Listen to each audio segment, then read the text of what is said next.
All right, we are cutting across live to the Indian Foreign Ministry's press briefing. Take a listen. Thank you all for joining for this briefing. You would have perhaps seen some information related to developments since late last night, early this morning, which has been put out by the Ministry of Defense. Just in case it has been missed, I will request Colonel Sophia Qureshi and Wing Commander Vyomika Singh to just update you and fill you in on the details. Thank you, sir. Operation Sindoor पर 7 मई 2025 को हुई press conference के दौरान भारत ने अपनी प्रतिक्रिया को केंद्रित, संतुलित और गैर उत्तेजक बताया था। यह विशेष रूप से स्पष्ट किया गया था कि पाकिस्तानी सैन्य ठिकानों को निशाना नहीं बनाया गया। साथ ही दोहराया गया कि भारत में किसी भी सैन्य लक्ष्य पर हमले का उचित जवाब दिया जाएगा। 7 से 8 मई 2025 की रात को पाकिस्तान ने उत्तरी और पश्चिमी भारत में स्थित कई सैन्य ठिकानों को, जैसे कि अवंतीपुरा, श्रीनगर, जम्मू, पठानकोट, अमृतसर, कपूरथला, जालंधर, लुधियाना, आदमपुर, भटिंडा, चंडीगढ़, नाल, फलौदी, उत्तरलाई और भुज पर ड्रोन और मिसाइलों से हमला करने का प्रयास किया। इन हमलों को इंटीग्रेटेड काउंटर यूएस ग्रिड और वायु रक्षा प्रणालियों द्वारा निष्क्रिय कर दिया गया। इन हमलों का मलबा कई स्थानों से बरामद हुआ, जो कि पाकिस्तानी हमलों का प्रमाण है। On the night of 7th May 2025, Pakistan attempted to engage a number of military targets in northern and western India using drones and missiles. These places included Avantipura, Srinagar, Jammu, Pathankot, Amritsar, Kapurthala, Nal, Jalandhar, Ludhiana, Adampur, Bhatinda, Chandigarh, Falodi, Uttarlai and Bhuj. These were neutralized by the integrated counter unmanned aerial system and other air defense systems. The debris of these attacks is now being recovered from a number of locations that prove the Pakistani attacks. आज सुबह भारतीय सशस्त्र बलों ने पाकिस्तान के कई स्थानों पर वायु रक्षा रडार और प्रणालियों को निशाना बनाया। भारत की प्रतिक्रिया समान क्षेत्र में समान तीव्रता के साथ की गई। यह विश्वसनीय रूप से ज्ञात हुआ कि लाहौर में स्थित एक वायु रक्षा प्रणाली को निष्क्रिय कर दिया गया। Today morning, Indian Armed Forces targeted air defense radars and systems at a number of locations in Pakistan. Indian response has been in the same domain with the same intensity as Pakistan. It has been reliably learned that an air defense system at Lahore has been neutralized. Pakistan ने नियंत्रण रेखा पर आकरण गोलीबारी की तीव्रता बढ़ा दी है, जिसमें कुपवाड़ा, बारामूला, उरी, पुंछ, मेंढर और राजौरी क्षेत्रों में मोर्टार और भारी तोपखाने का इस्तेमाल किया जा रहा है। Pakistan has increased the intensity of its unprovoked firing across the line of control using mortar and heavy calibre artillery in areas in Kupwara, Baramulla, Uri, Poonch, Mendhar and Rajouri sectors in Jammu and Kashmir. 16 innocent lives have been lost, including 3 women and 5 children, due to the Pakistani firing. Here too, India was compelled to respond to bring mortar and artillery fire from Pakistan to a halt. Indian Armed Forces reiterate their commitment to non-escalation, provided it is respected by the Pakistan military. Jai Hind.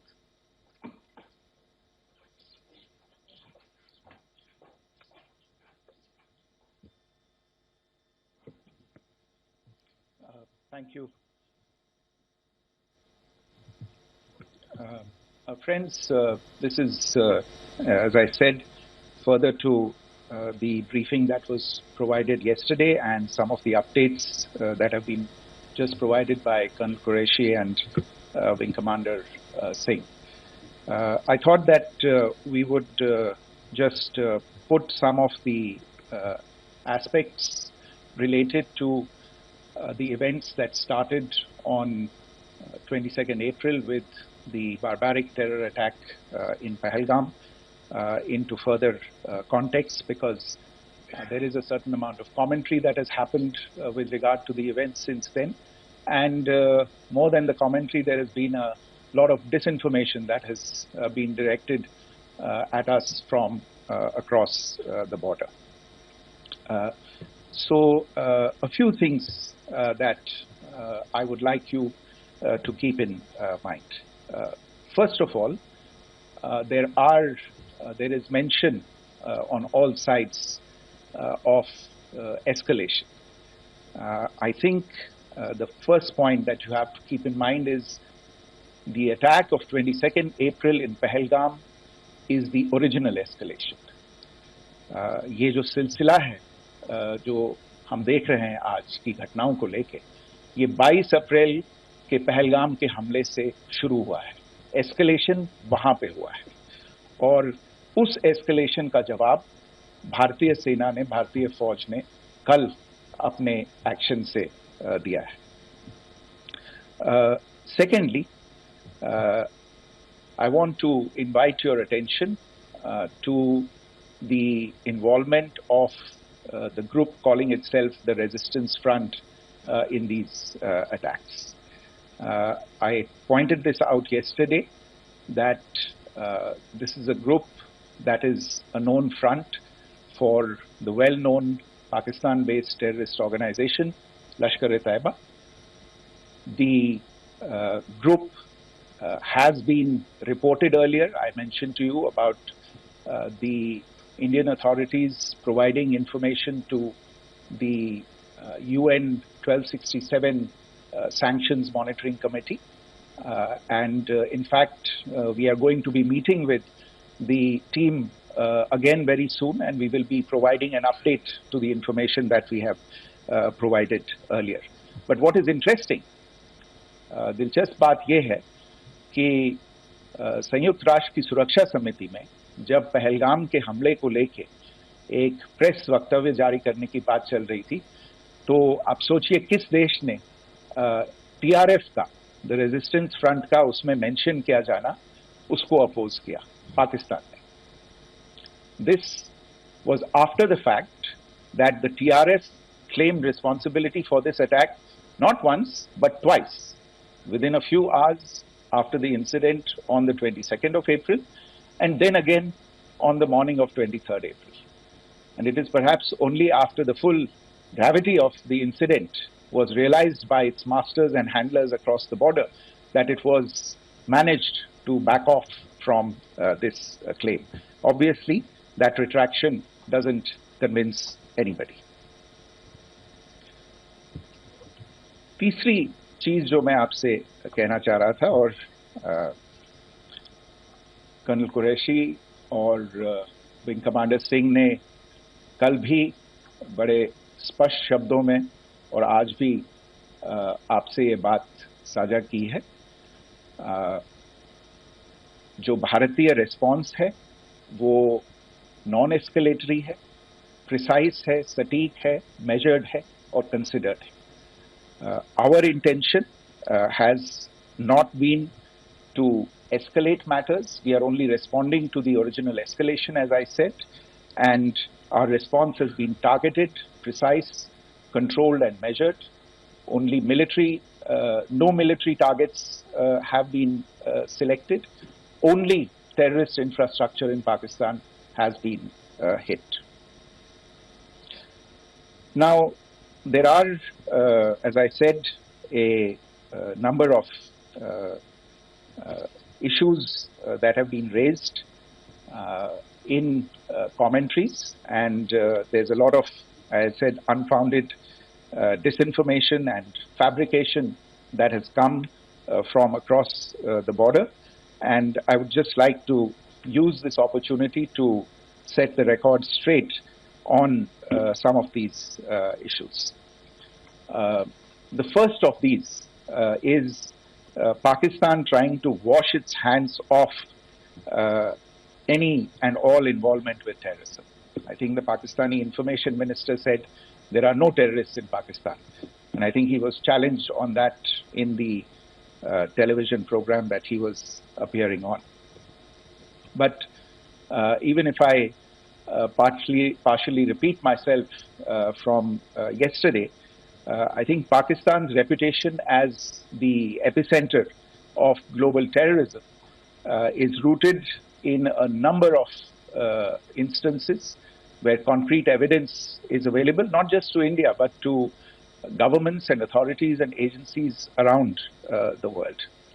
There are several terrorist attacks around the world where Pakistani fingerprints have been found.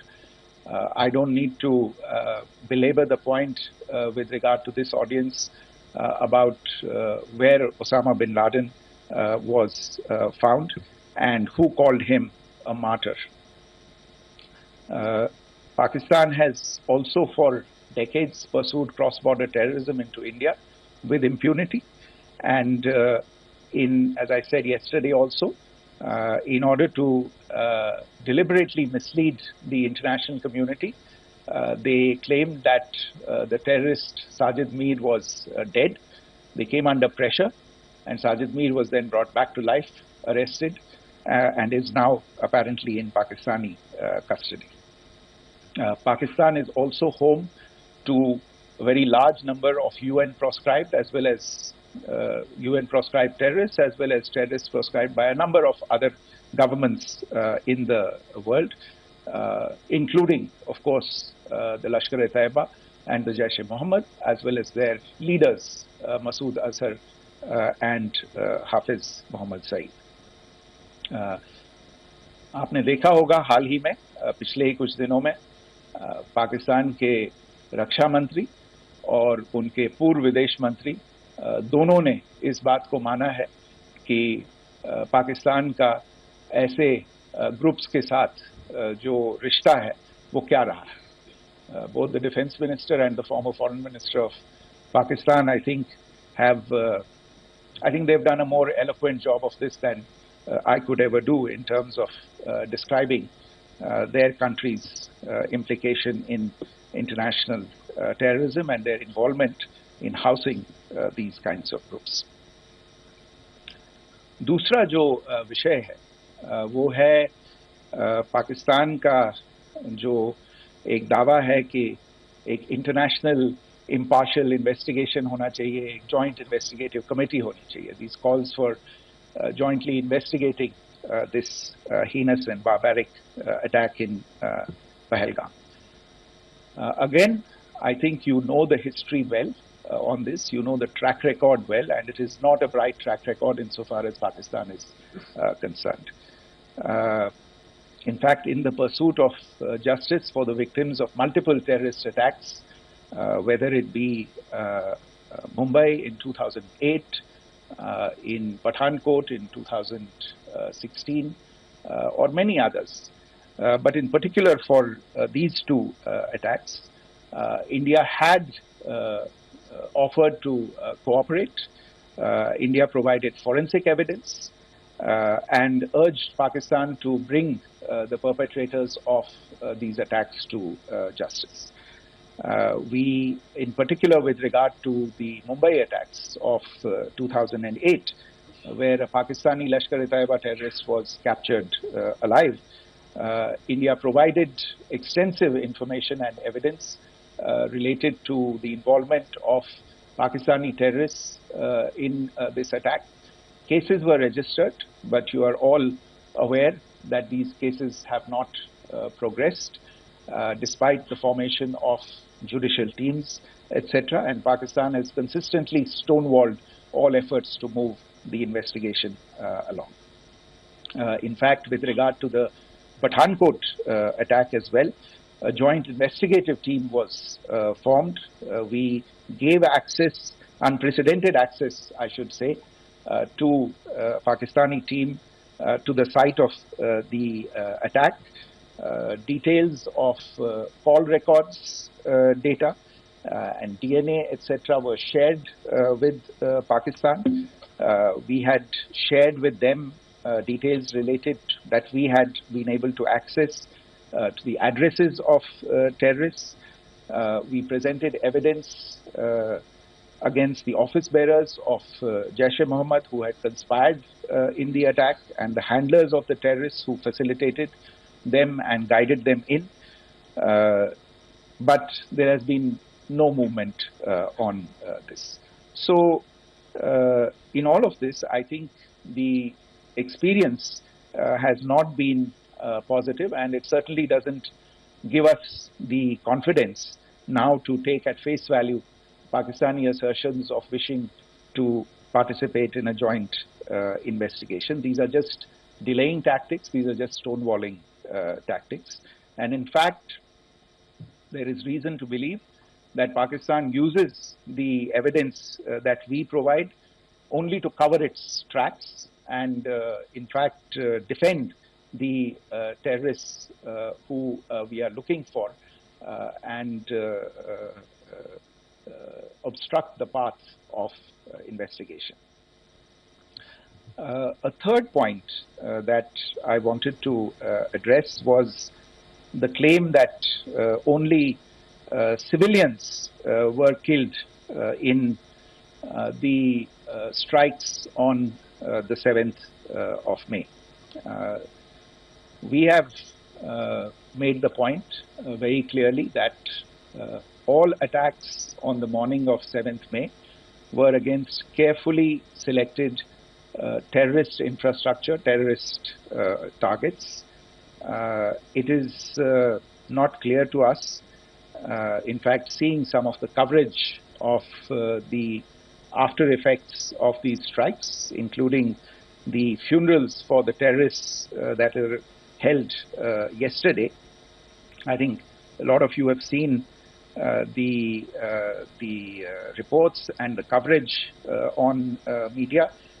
If only civilians, if any civilians were killed in these attacks, I wonder what message this picture actually sends to all of you. This is a question that is worth asking. It's also odd that the funerals of civilians are carried out with the coffins being draped in Pakistani flags and state honors being accorded. As far as we are concerned, the individuals eliminated at these facilities were terrorists. Giving terrorist state funerals may be a practice in Pakistan. Doesn't seem to make much sense to us. Pakistan has also claimed that India deliberately attacked religious sites. This is completely false again. I have made it clear that the targets were terrorist infrastructure, terrorist facilities, and locations connected clearly with incidents of cross-border terrorism into India. And it is in fact Pakistan that is misusing religious sites as a cover to in fact radicalize, direct and indoctrinate and train terrorists. In fact, contrary to what Pakistan is claiming, yesterday Pakistan launched a targeted attack on the Sikh community in the state of Jammu and Kashmir, hitting Gurdwara in Poonch and the homes of Sikh community members, which came under attack. And we know that at least 3 individuals were killed in that particular attack. Pakistan is also making attempts to, in fact, just to add to this point, the retaliatory action that Pakistan has taken, in fact, is impacting civilians. I showed you the picture of the Gurdwara and the Sikh community members who were killed in this. There are other civilians also who've been killed and injured in these attacks. In fact, since yesterday morning, a total of 16 civilians have been killed and 59 others have been injured in the attacks by Pakistan.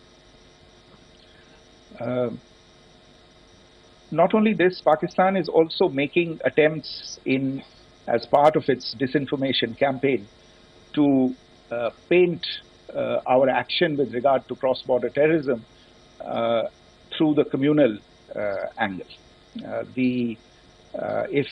If that is the issue, then I think I can do no better than to cite or point you in the direction of the Pakistan Army Chief's speech of 16 April 2025. I think that is the last word in communal rhetoric. And in the Pahalgam attack itself, you are aware of the kind of religious profiling that was done there. And perhaps there is a linkage between these two events. I can only say that these nefarious designs will not be allowed to succeed in India. And it is to be noted that people from all faiths, all religions, all regions in India have unequivocally, not just in India but around the world, have condemned these attacks. The Pakistani claims of now responding to India's strikes of the 7th of May. As I said right at the outset, it is India which is responding. The original escalation was by Pakistan on the 22nd of April. We are the ones who are responding to that escalation with the action that was taken yesterday morning. And again, I would like to emphasize that the action was restrained. It was directed towards non-civilian, non-military targets and confined to terrorist camps. And again, as we have been saying since yesterday, any further action by Pakistan, some of which we are seeing today, is nothing but escalation by Pakistan now, once again, and will be responded to and is being responded to appropriately. One point that I wanted to also address was the allegations to the targeting of a dam, the Neelam Jhelum project in Pakistan-occupied Kashmir. I want to say that this is an absolute and complete fabrication and a blatant lie. India has targeted only and only terrorist infrastructure, and the details of that terrorist infrastructure, together with the locations, were shared with you yesterday by Colonel Qureshi and Wing Commander Singh. I should note that if this kind of a claim is a pretext for targeting Indian infrastructure of a similar nature, Pakistan will be entirely responsible for the consequences that will undoubtedly follow. Finally, I want to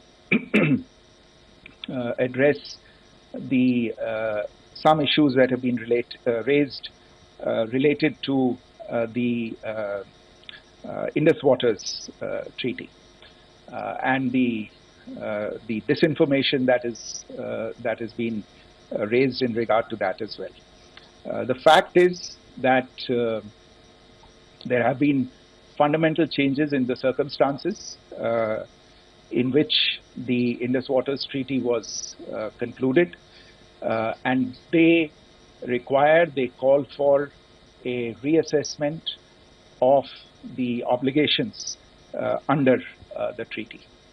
Over the last year and a half to 2 years, India has been in communication with the government of Pakistan. We've sent several notices to them requesting for negotiations to discuss modification of the treaty. India has, for 6+ decades now, honored the treaty, even during periods when Pakistan imposed multiple wars on us, and even when relations were adversarial. Pakistan is the one that has been acting in violation of the treaty, deliberately creating legal roadblocks in India exercising its legitimate rights on the western rivers. Any projects that India sought to build on the eastern rivers, and even on the western rivers, which we are allowed to by the treaty, were always challenged by Pakistan, thereby hampering our rights to utilize our legitimate waters under the treaty. In fact, if you see the preamble of the treaty itself states that the treaty was concluded in a spirit of goodwill and friendship. Mark those words, concluded in a spirit of goodwill and friendship. ये भारत का धैर्य और भारत की सहनशीलता है जो 65 साल से हम इतनी प्रोवोकेशन के बावजूद इस ट्रीटी को निभा रहे हैं. However, as has been made clear earlier as well, Pakistan has not responded to our requests to enter into negotiations for a reassessment of the obligations under the treaty. A number of conditions have changed. This is a treaty that was based on the engineering techniques of the 50s and the 60s. We are living through the first quarter of the 21st century. Technological changes and technological advancements have to be taken into account. There are demographic changes. There are climate changes that have taken place. There is the imperative of clean energy. And of course, the terrorism that Pakistan has wreaked in the state of Jammu and Kashmir itself has hampered India's ability to exercise its rights under the treaty. Pakistan's persistent refusal to respond to our requests to enter into government-to-government negotiations on the modification of the treaty is, in a sense, itself a violation of the treaty. And therefore, India has taken the step of putting the treaty in abeyance until Pakistan abjures irrevocably its support for cross-border terrorism. Maybe I'll stop there. I mentioned earlier yesterday as well that this is an evolving situation. I would therefore ask all of you to be considerate and restrained. It will not be possible for us or my colleagues from the armed forces to share operational details at this point in time. Beyond that, if you have any questions, may I have time for only a few, and I'll try to answer those questions. Okay, I give the floor to Rishabh. One Secretary, good evening. This is Rishabh from Times Now. I just wanted to understand, as per the press release that has been released earlier today, it says that we have successfully hit at the air defense of Lahore. Does it give our forces a better chances if in case of further escalation? And are there other air defense places as well at strategic location that were targeted? Rishabh, you are violating the first rule that I set out at the end of my remarks. The press release that has been issued by the Ministry of Defense today speaks for itself. It is related to operational matters. It's been released by the Ministry of Defense. As more information becomes available, it will be released at the appropriate time. Once again, please don't go into operational details at this point in time, because this is a constantly evolving situation. Yeah, go ahead. Foreign Secretary Smita Sharma, just wanted to ask, the Pakistani Minister Ishaq Dar in an interview has claimed that the national security advisors of India and Pakistan have spoken to each other. If you could confirm or deny, and is complete severance of diplomatic ties with Pakistan also on the table? I have no information with regard to contacts between the two national security advisors. Insofar as diplomatic relations are concerned, you've seen the steps that were announced in response to the following the meeting of the Cabinet Committee on Security on the 23rd of April. There are no further steps that are under consideration at this moment in time. Here, go ahead. Foreign secretary, मेरा नाम मनीष है, मैं TV9 Bharatvarsh से हूं और आपने खुद ही बताया कि कितना मिस इन्फॉर्मेशन क्रॉस बॉर्डर से आ रहा है, बल्कि ऐसा लग रहा है जैसे पाकिस्तान के प्राइम मिनिस्टर और डिफेंस मिनिस्टर तक भी प्रोपेगेंडा करने में मिस इन्फॉर्मेशन में आ गए हैं। वो कई बार तो ये तक दावा करते हैं कि हम 3 राफेल हमने गिरा दिया, इतने हमने मिग गिरा दिए, और जब उनसे पूछा जाता है तो वो कहते हैं कि सोशल मीडिया में हमने ये सब चीज़ें देखी थी। तो अगर आधिकारिक तौर पर अगर आप कुछ कह सकें इस पर, ताकि उन्हें भी समझ में आए कि इस तरह के प्रोपेगेंडा नहीं चलने वाला है। देखिए, जब सही समय होगा तो आधिकारिक तौर पे इसके बारे में सूचना दी जाएगी, लेकिन जो आपका प्रश्न है कि प्रधानमंत्री और उप प्रधानमंत्री और विदेश मंत्री, उनके रक्षा मंत्री इस तरह की बातें कर रहे हैं, तो इसमें अचरज की कोई बात नहीं है। आखिरकार ये एक देश है जिसने अपना इसका जन्म लेते ही झूठ शुरू हो गया था। 1947 में जब पाकिस्तानी फौज ने जम्मू कश्मीर पे दावा बोला, तो उन्होंने किसी ऐसे वैसे व्यक्ति से नहीं, संयुक्त राष्ट्र से झूठ बोला कि हमारा कोई लेना देना नहीं है इससे। ये लोग जो गए हैं वो तो कबायली हैं। वो तो जब हमारी फौज वहां पे पहुंची और UN के लोग, संयुक्त राष्ट्र के लोग खुद वहां पे पहुंचे और उन्होंने देखा कि वहां तो पाकिस्तानी फौज घुसपैठ करके आ गई है, उसके बाद पाकिस्तान को मुंह की देखनी पड़ी और उनको मानना पड़ा कि हाँ, उनकी फौज वहां पे कुछ समय से पड़ी हुई है। तो ये जो यात्रा है एक तरह से 75 साल पहले शुरू हो चुकी है। तो I am not surprise that this kind of disinformation is being indulged in. Yeah. Siddhant. So Siddhant from WION. Sir, we have seen a lot of negative comments coming from the Pakistani military of escalation. If tomorrow there is an escalation, there are strikes, we know one attempt has been thwarted, what will be the Indian response to those attempts of creating more escalation? Because it is looking like it's going towards more escalation. And my second question is, are any other world powers, essentially the P5 countries, the West Asian countries, reaching out to de-escalate the current situation? Look, on escalation, we've already made our stance clear. I mean, there are two basic points. First of all, it is Pakistan that escalated on the 22nd of April. We are only responding to that escalation. And then what we have said yesterday and what my colleagues have said today, that now if there is an attempt at further escalation by Pakistan, it will be responded to in an appropriate domain. And therefore, the choice is entirely that of Pakistan to make. As to your second question, I don't think I can do better than to point you in the direction of the statements that are being made from practically every chancellery in the world and the sentiment that they are carrying.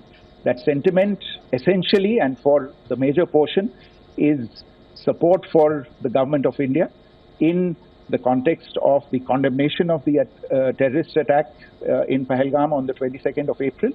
There is wide recognition of the government of India's right to respond to these attacks in self-defense, and of course a desire to ensure that there is not further escalation. I think these statements speak for themselves. Yeah.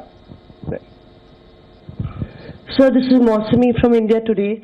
Now, in the all-party meeting, we have learned that the defense minister has said that, you know, in the operations in Sindoor, almost 100 terrorists were killed.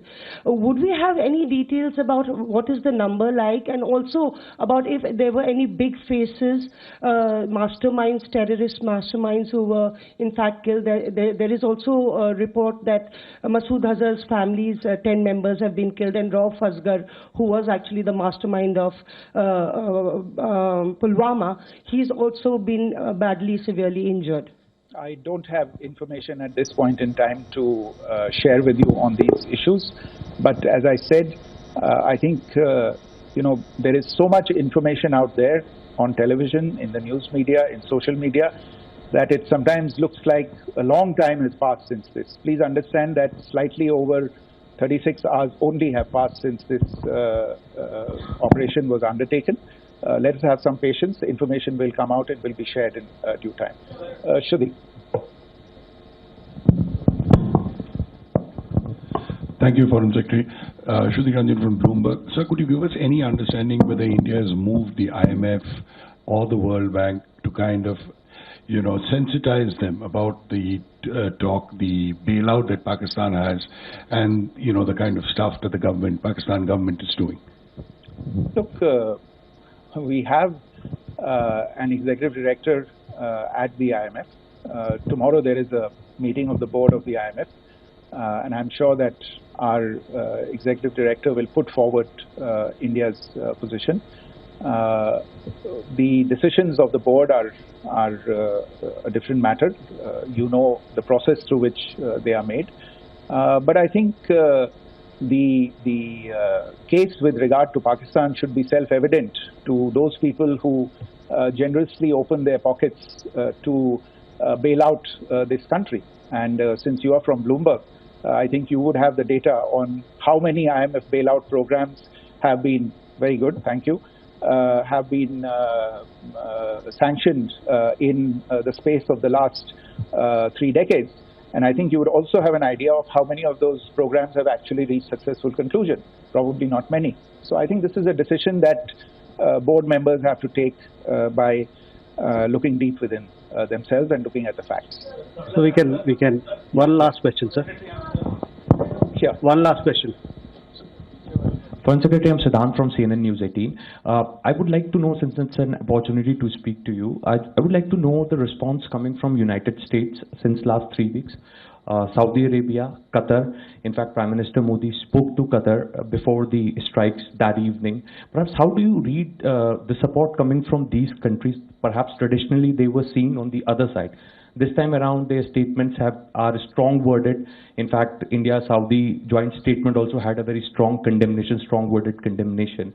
United States at all levels have condemned the attack and have extended support. In fact, Saudi Deputy Foreign Minister is in India. He just met EMS Jaishankar. Also, if you could shed some light on his visit, his meeting with EMS Jaishankar. In fact, we have also been told that he met Prime Minister Modi. Thank you. Look, all the countries that you named and many others, we have been in touch with them. The Prime Minister has spoken to a large number of world leaders. A large number of world leaders have called him, as have called the External Affairs Minister. As we speak, there are conversations going on today as well with world leaders. And your assessment or conclusion of the general tenor of these messages is very much on point. And I think this is a recognition of the fact, firstly, of the barbaric nature, the unprecedented nature and character and features of the attack in Pahalgam, and a recognition of India's right to respond to this. And also a recognition of the fact that in responding, we have been nothing but responsible and have done so in a restrained, in a measured, and in a non-escalatory manner. I think that counts for something. People have taken that into account, and that is what is explaining the kinds of reactions that we are seeing. And we appreciate the sentiments and the statements that have been made by the vast majority of world leaders. Yes, the Saudi Minister of State for Foreign Affairs is in Delhi. He had a meeting with the External Affairs Minister earlier today. I don't have further details at this moment, but if there are details, the ministry will share them at some point with you. Thank you. I think that's all we have time for today. We'll join you again soon. Thank you all. Thank you.